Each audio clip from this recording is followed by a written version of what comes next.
But here's our top story. A video of a woman being gang raped has been circulating on WhatsApp for several months now. It's been circulated to countless people, but no one has acted until now. Sunita Krishnan has changed all that with her Shame the Rapist campaign.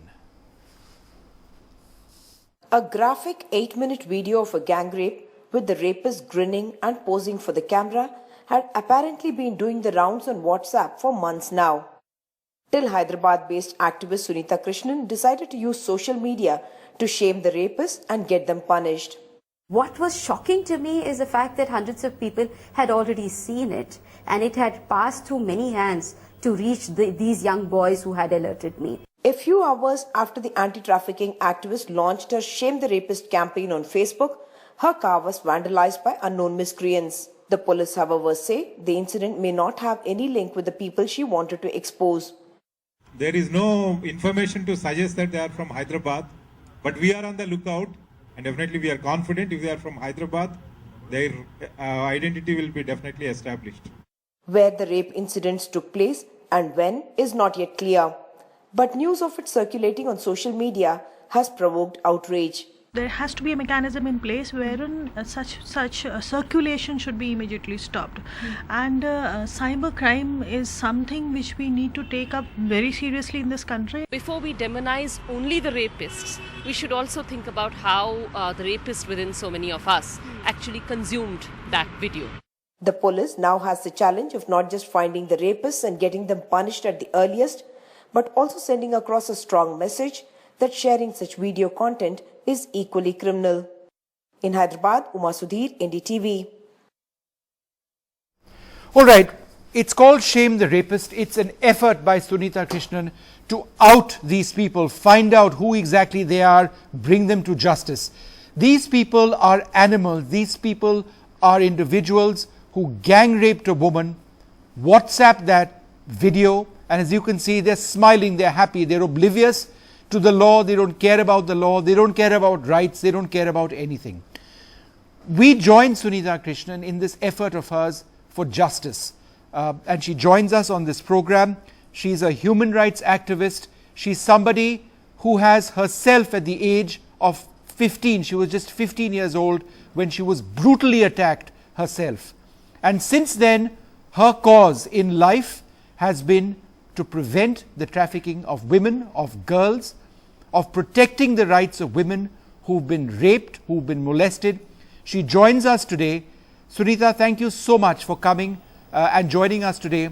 And we stand by you as you campaign for the rights not just of this one woman, but so many just like her, who've been molested, who've been raped, who've been attacked, and the criminals responsible for that, these individuals have not been brought to justice. Also joining us, the Supreme Court lawyer Vrinda Grover, and Pavan Duggal, a cyber lawyer, joins us because this is all about WhatsApp in a sense. All of these messages, these videos have been going around from person to person on WhatsApp, and that's frightening. Sunita, let me come to you first. Do we have any idea at all who the men who we just saw in that video were? Do the police say anything? Actually, after I started the campaign yesterday at 2:30 p.m. on Facebook, and today after it has gone viral nationwide, and with NDTV's support we have launched this campaign nationwide, and this wonderful vandalizing, act of vandalism of, stoning my vehicle, all has created a huge hype, I think, and I've got more than 800 mails from different parts of the country, and one particular mail I would be very, I just saw it a few minutes back, and it talks about, this gentleman says that I've seen somebody like him in a place called Sitapur in UP. Okay. So you're going to be passing that on to the police. On the right track. Yes, absolutely. So Sunita, before I'm actually quite upset also that YouTube has pulled out the videos. Yes, I believe so.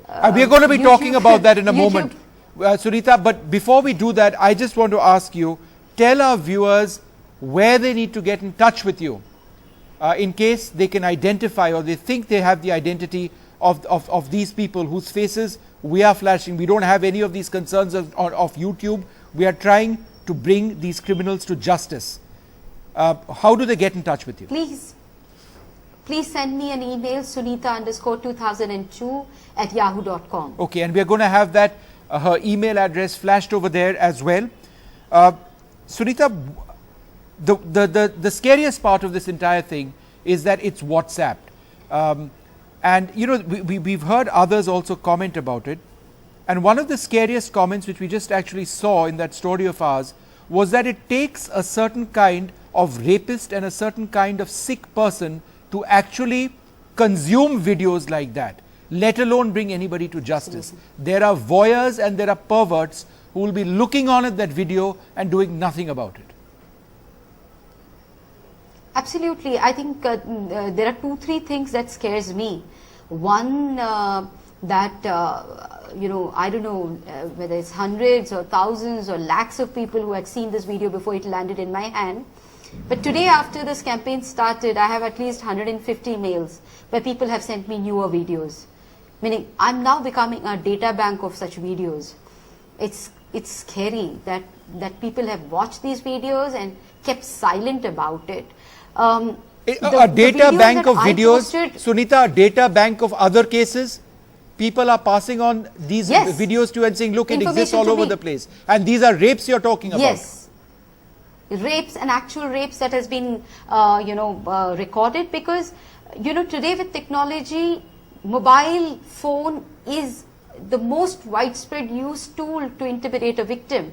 I had posted 2 videos, you know, and one video with 5 men raping a girl, and the other video was 1 man raping the girl, but somebody else actually recording it on the mobile phone. So there were 6 rapists all in all that I've been trying to expose. But now I have 6 plus another 150 more that I need to expose. So it's an absolutely scary situation, and in this scary situation, I think there's something else also that is bothering me. It's not that the whole world has become insensitive and all of us, you know, everybody is a voyeur and, you know, enjoying these videos. Maybe they don't know what to do about these videos, and they don't know how to, you know, report this without they getting into any risk themselves. Because I went live this morning with NDTV at 9:40, and at 9:55 my vehicle was vandalized. I'm not saying this is the first attack on my life. We're going to try and bring those images of your vehicle which was attacked this morning. Do you actually see a link between the message that you spread on our program this morning and within a few minutes of that your vehicle being attacked? Because you've been attacked several times in the past. You've made it known to people who you are targeting that you're there for business, you will return. We're talking about child traffickers, those who traffic women. Are these the people who've attacked you again today? This is the 18th attack in our lives, you know, and attacking us is not something new. But this is the first time that my vehicle has been targeted. I've never had a situation in my entire life. Do you believe there's a direct link? My vehicle has been targeted. A direct link, or this could be unrelated? I'm not able to say.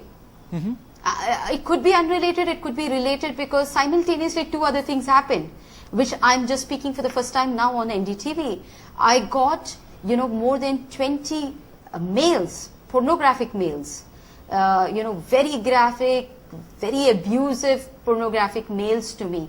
That happened simultaneously, immediately after I went live on NDTV, and immediately after that the vehicle was vandalized. So I'm not, the pornographic emails and what I went live is directly connected, but whether the were these vehicle emails was vandalized, threats, were they threats to attack you? Was that the content of these mails? they were none of them were threats to attack me. They were all very graphic pornographic mails, with very dirty pictures saying that I have girl here and I have girl there, I have a 10-year-old child, and there's something called as Ovesi escort.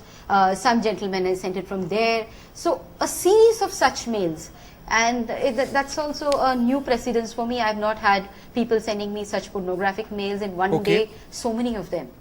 Vrinda Grover. So it's like, you know, they're kind of telling me, okay, Sunita, I'll come to you in a moment. Now we send all this to you, you try and catch us. Vrinda, respond to that. catch these rapists, shame these rapists. That's the campaign that she's been trying to run. And then you have people who email her pornography, people who attack her vehicle, possibly connected to what her message is, right? She's been attacked 18 times, not just what happened to her when she was 15 years old, but this is what, you know, all the laws change. We have discussed this so many times, and yet these attacks continue against people trying to make a difference. I mean, I don't know what to ask you. It's just abysmal. I mean, how do you, what can you say? What can you add to this? Vishnu, I think what we hear very clearly from what Sunita is telling us is, and this is something I think we've been trying to say that we need to reckon with as a society. We are today a morally, ethically, spiritually sick society. We have to stop saying 5 men did it, 4 men did it. She is getting pornographic email for resisting this, for determinedly saying this is wrong. There are people who have viewed this and have taken pleasure. Now she's telling us that more such videos have come to her notice. And there would be many rapes and other forms of violence and sexual assault that we do not know of, which nobody has spoken of. We have to reckon with this collectively. Unfortunately, our political social leadership does not comprehend, does not agree, and therefore is doing wrong messaging all the time. What this shows us that in Indian society, women are not seen as human beings. We are not seen as citizens, we are not seen as rights bearers. Therefore, to simply come out in protest and say, we want action and we demand speedy trial and we want people hanged is not the way we need to take this discourse further. It also shows us there is no fear of the law for those who are perpetrating this crime, and there is no confidence in the law for those who are the victims of these crimes. Yes. Therefore, the legal machinery, the police and the entire legal system needs to be held accountable and be asked, why is there no confidence that the victim has to go forward? And why, how is it that these people show their faces and circulate it with such impunity? Yeah. Shobha Dev, why don't you come in over here? That I want to... I just want to, I'll come back. Vrinda, go ahead. Yes. Just one last thing I want to add here is that there are laws. I don't know if an FIR has been lodged by the Hyderabad police yet or not lodged. Nobody needs to walk up to the Hyderabad police. There is a Supreme Court judgment of Lalita Kumari. There is a criminal procedure code which says if you have information of a cognizable offense, the cognizable offense here is not just gang rape, but transmission of all this is an offense under the Information Technology Act. I'm sure Pravan will tell us more about that. What has the police done? It is not the job of activists to perform the role of law enforcement agencies. It is the job of activists to hold the system accountable. Should not be Sunita Krishnan's job to say catch the rapists. The police across the country should have said let's catch the rapists. Shobha Dev, you know, it's a cliche, it's a generalization, but tragically it's true. We live in a sick society, and the extent of how sick things are only becomes more evident in this case through new technology. The widespread dissemination of hurtful pornography, of rape like this, of people who care or don't give a damn about what's happening. And then you've got people like Sunita who are willing to fight all that is happening around them. But isn't it tempting to actually believe in this generalization that we live in a sick society, that no matter how much we change, it's all going to be the same? Vishnu, the important thing here to acknowledge, beyond saying that we are a sick society, it doesn't end with our just declaring ourselves a sick society. What we need to address there's an emergency. The women of this country, it's a state of emergency. I've said it before, it's worth repeating. And unless we see it in this context, that there is no time to waste on a discourse. You know, it's not Sujata's job, as has been pointed out. She is risking her life. Today they vandalized her car, tomorrow they'll come after her directly. Now, they may be able to wipe her out, they may be able to wipe out 10 other women, 10 other activists, 100,000. Is this going to stop the trafficking of little girls? Is it going to stop the rape incidents? And is it going to stop or in any way discourage people like those men, those rapists who are gloating over an act of such bestiality? That's all one can call it. It's inhuman. The people who view it are equally culpable. I mean, if there are so many views for this, it shows that there is some kind of a disgusting need for a certain segment of our society to watch this, and I don't know what it is that they derive from it. I would say it's a kind of a sadistic thrill, because at the end of it all, it's not about just a sexual thrill. This is violence against a woman. It's a criminal act of violence. If you just want to watch pornography, there's any number of YouTube, WhatsApp, whatever, you can get that very easily. This isn't about watching just a sexually titillating clip. It's about watching men humiliate a woman, destroy a woman, and completely crush a woman. It's very different. We have to finally acknowledge that beyond this sickness, what are the authorities going to do about it? Is the Chief Minister going to say, I'm going to take this seriously? Is he going to tell his police, take this seriously and find those men? Till such time, there's not going to be much change. Yeah. There'll be activists, yes. There'll be outrage, yes. But unless the authorities, unless the state intervenes and sends down a message to the police in particular, that men like this cannot get away with it, there isn't going to be any change at all. Women will continue to face this and more.